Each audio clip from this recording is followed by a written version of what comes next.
अब वेंटिलेटर के अंदर काफी सारे मोड होते हैं, उनको आप समझिए। ये टेम्परेरी लंग्स हैं।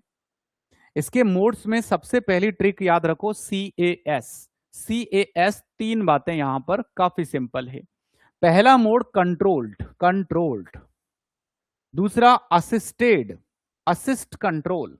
और तीसरा मोड है डियर एस, यानी सिंक्रोनाइज्ड इंटरमिटेंट मैंडेटरी वेंटिलेशन, यानी CV, SEM और SIMV।